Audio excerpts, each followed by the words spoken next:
VSB o VSB, que es el volumétrico. Vean que en el volumétrico, quien va a mantener precisamente la pauta de cómo tenemos que ventilar a nuestro paciente es precisamente este parámetro que se llama volumen corriente. Si yo lo calculara a 10 mililitros por kilo, técnicamente este paciente debería de estar pesando entre 24 y 25 kilos, ¿no?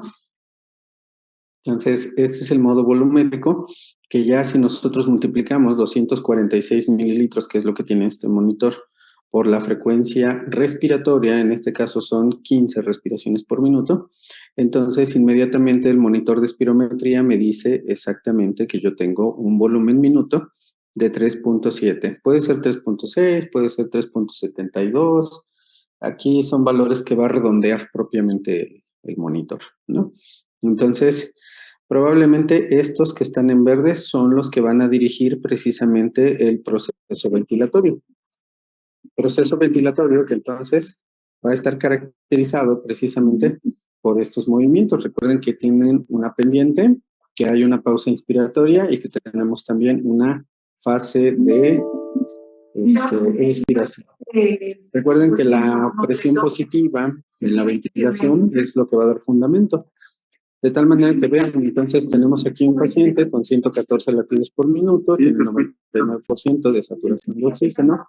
Con este modo de ventilación volumétrico es suficiente para mantener 36 milímetros de mercurio de CO2. Tenemos una fracción inspirada de oxígeno aproximadamente del 95%. Un índice de perfusión que está un poquito bajo, 0.11. Está recibiendo isoflorano, tiene prácticamente 0.9 de expirado, 1.1 de inspirado, está en mantenimiento anestésico, mantiene una concentración alveolar mínima de 0.8. Entonces está en un procedimiento anestésico. 15 respiraciones por minuto, la temperatura que refleja una hipotermia que puede ser leve. Y además, bueno, pues lo único que sí podríamos tener, además de la afectación de la perfusión, es precisamente la presión arterial. Es un paciente que está hipertenso. Probablemente es un paciente que está hipertenso por la administración ya de ¿cómo se llama? De la dexmedetomidina, ¿no? Entonces, ya aquí tenemos un paciente que aparentemente pues continúa con un proceso ventilatorio, ¿no? Como tal. Ahora, ayer decíamos que el otro modo ventilatorio es este, que se va a controlar precisamente ahora por presión. Y es un modo ventilatorio precisamente controlado por presión, en el cual ahora vamos a tener que actuar precisamente bajo otro mecanismo. Entonces vean que aquí tengo esto que se va a llamar rampa T. Entonces, esta es una rampa T.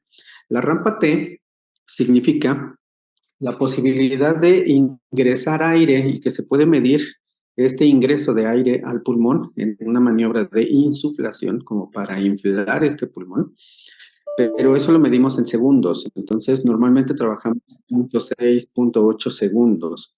Si nosotros no pusiéramos esta velocidad de esa rampa T, entonces lo que haríamos con un proceso ventilatorio es que el ventilador se activa y entonces el paciente recibiría todo el aire de un solo jalón. Entonces respiraría así muy rápido, ¿no? Prácticamente le estaríamos llenando los pulmones así, rapidísimo. Entonces, lo que hacemos con esa rampa T es precisamente tratar de ingresar paulatinamente a tiempo controlado el aire en estos alvéolos, en este pulmón. Además de eso, vean que entonces el gráfico que se caracteriza por presión tiene una meseta.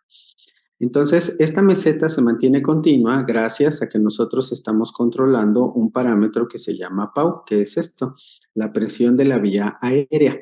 Entonces, el principal mecanismo mandatorio para conservar, para tratar de ventilar a ese paciente correctamente, es precisamente este, que se llama así, como PAU.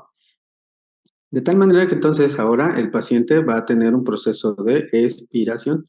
Entonces, este proceso expiratorio pues va a estar dado principalmente por la pérdida de la presión alveolar, en donde el paciente necesita generar la eliminación del aire. Entonces, fíjense bien lo que estamos haciendo. Si nosotros eliminamos la pausa inspiratoria, es decir, no vas a considerar este paso, también podemos medir algo que se llama ratio inspiración-expiración. Entonces, la inspiración se da en un tiempo mientras que la expiración se tiene que dar en el doble de tiempo. Normalmente en este proceso ventilatorio, ahora por presión, además de manejar la frecuencia respiratoria, además de manejar la presión de la vía aérea, que va a ser el principal mecanismo que va a regular la ventilación del paciente, la ventilación mecánica, entonces podemos tener esto que se llama relación inspiración-expiración. De tal manera que entonces cuando nosotros ahora esto, la verdad es que fíjense bien, aquí está, tengo una rampa T, aquí está calculado a 0.8 segundos. Entonces vean, esta inclinación es precisamente favorecer que el aire no llegue de golpe hacia el alveolo. De tal manera que entonces, vean después, no tengo pausa inspiratoria, tengo simplemente una meseta. Entonces, esto es lo que sucede. Ahora, en ambos modos ventilatorios, tú puedes regular algo que se llama así, se llama PIP. Aquí está. Entonces, ¿qué es esto que se llama PIP? Es una presión positiva al final de la expiración. Entonces, si tú consideras que tienes un pulmón y que tienes un alveolo, el alveolo entonces tú lo insuflas, se infla el alveolo. Pero después, cuando desinsuflas, el alveolo se puede hacer así, todo hecho